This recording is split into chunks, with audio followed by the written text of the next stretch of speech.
कि sir short term employ benefit का definition क्या है? आंसर इज, सरप्राइज हो जाओगे आप, आंसर इज, नहीं नाम नहीं, एग्जाम्पल नहीं, आइडिया, आप सरप्राइज हो जाएंगे, मैं श्योर हूं। Answer is, short term employ benefit वो एम्प्लॉय बेनिफिट है जो अक्रू होने के 1 साल के अंदर अंदर पेड होगा, ऐसा नहीं है। वो जिस साल में अक्रू हो रहा है वो साल खत्म होने के बाद विद इन 1 ईयर पेमेंट होगा, उसको शॉर्ट टर्म बोलेंगे। मतलब कुल मिलाकर के 23 महीना का टाइम भी शॉर्ट टर्म बनेगा। थोड़ा देर सोचना, मैं आपको पहले एक्सप्लेन कर दूं।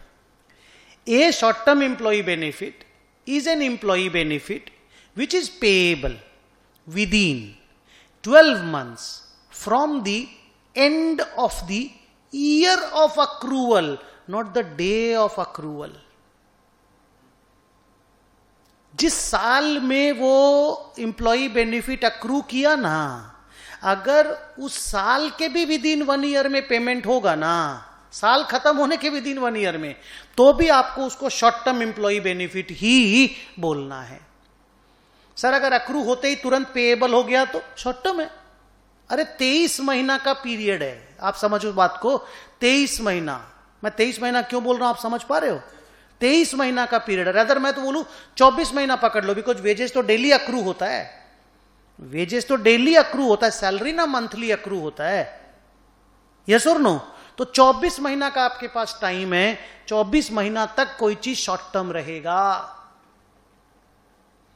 नॉर्मली 12 महीना तक रहता है ना, क्योंकि डे ऑफ अक्रूवल से 12 मंथ देखा जाता है, यहां पे year of accrual is the base. So let me give the definition again and आगे बढ़ते हैं कुछ एग्जांपल्स के साथ। A short term employ benefit is any employ benefit which is payable within 1 year from the end of the year in which it accrues. Okay, अब आइए हम लोग बात करते हैं सैलरी का। अच्छा, the best example of short term employ benefit is salaries and wages. मैं अभी अकाउंटिंग में नहीं जा रहा हूं, अभी हम एक्सप्लेन कर रहे हैं इन चारों तरह के एम्प्लॉय बेनिफिट्स को, फिर अकाउंटिंग 1 by 1 स्टार्ट करेंगे। जब अकाउंटिंग स्टार्ट होगा तो जर्नल, फिगर वर्क सब होने लगेगा। बिफोर दैट आप एक्सप्लेनेशन सुनो। अगर मैं आपको यह बोलूं कि my financial year is 21-22,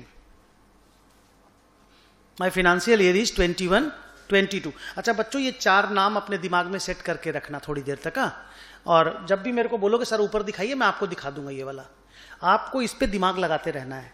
okay, हम इसी का एक्सप्लेनेशन दे रहे हैं, अकाउंटिंग स्टार्ट नहीं हो रहा है। ओके, नाउ सी, 21-22 मेरा फिनेंशियल ईयर है। अप्रैल महीना में मेरे पास एक स्टाफ है जिसका नाम है राजेश।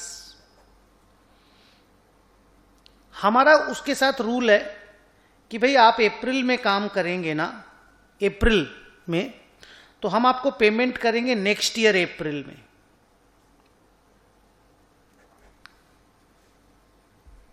अप्रैल कंप्लीट हो गया, नॉर्मली मई फर्स्ट वीक में पेमेंट हो जाता है, मई का 1 तारीख या 2 तारीख को सैलरी अकाउंट क्रेडिट हो जाता है ना लोगों का।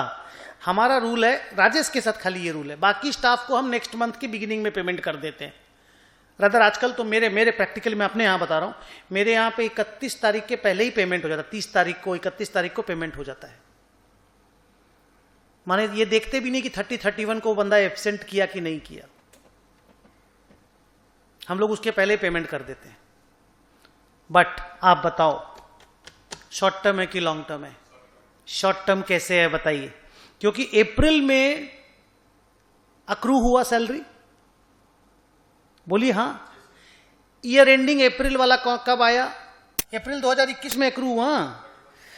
ईयर एंडिंग आया 31 मार्च 2021 को, वहां से 1 साल आगे बढ़ा दो, 31 मार्च 2022, और अपना तो अप्रैल 31 मार्च 2023 ना, मार्च 2022 में तो साल खत्म हुआ, 31 मार्च 2023, और अपना तो अप्रैल 2022 में ही एक्रू हो, आई मीन पेएबल हो जा रहा है। तो yes, it is short term in nature. Example change किया, अप्रैल 2021 का सैलरी पेबल इन या पेबल ऑन 1/5/24,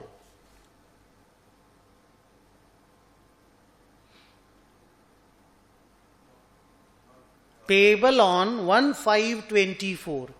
पहले इसकी ईयर एंडिंग में पहुंचो 2022 मार्च, उससे एक साल आगे टान दो, 2023 मार्च तक भी अगर पेएबल होता तो हम लोग शॉर्ट टर्म बोलते, हम तो 2024 मार्च के भी बाद, तो ये लॉन्ग टर्म में आ गया। अब ये लॉन्ग टर्म में पोस्ट एम्प्लॉयमेंट है कि अदर लॉन्ग टर्म है? यस, ये सी में फॉल करेगा, बी में फॉल नहीं करेगा। क्लियर? ऑल दो बी और सी का accounting process xerox copy wise same है। हम लोग सी पढ़ाएंगे ही नहीं, हम लोग आपको बी ही पढ़ाएंगे और बी से सी का सारा अकाउंटिंग हो जाएगा, but it will come under C. अब एक बार इधर देखो, फिनेंशियल ईयर है 21-22, एक्रू हुआ सैलरी जुलाई 21 में, पेएबल है मार्च 23 में, पेएबल है मार्च 23 में, अक्रू यहां हुआ और पेएबल मार्च 23 में है। शॉर्ट टर्म है ना? कैसे शॉर्ट टर्म है बोलो? 31 मार्च 23 के पहले जो भी पेमेंट होगा। ईयर ऑफ अक्रूवल हुआ 22 मार्च, जल्दी उसके एक साल आगे तक जाना है तो 23 मार्च तक जाएंगे, तो 23 मार्च के अंदर अंदर ही तो पेमेंट हो रहा है। लास्ट जो नॉर्मल सैलरी होता है, जिस मंथ में एक्रू होता है, अप्रैल में एक्रू हुआ, नेक्स्ट वीक नेक्स्ट मंथ 4 तारीख के अंदर अंदर पेमेंट हो जाएगा। यही तो होता है ना नॉर्मली स्पीकिंग। तो ये शॉर्ट टर्म एम्प्लॉय बेनिफिट है। तो सर ये सब एग्जांपल आप दिए क्यों? ये फालतू एग्जांपल नहीं है क्या? प्रैक्टिकली कभी ऐसा होता है क्या? आंसर इज नहीं होता। बट आप इंस्टीट्यूट से एक्सपेक्ट करते हो क्या कि हमेशा प्रैक्टिकली जो होता है वैसा ही क्वेश्चन पूछेगा? They can ask you anything. जब उन्होंने ऐसा गंदा सा डेफिनेशन बनाया है तो फिर वो लोग क्वेश्चन पूछने के लिए भी तो बनाएगा ना, उसको यूज तो करेगा ना। So I am moving forward. एक minute, I am moving forward.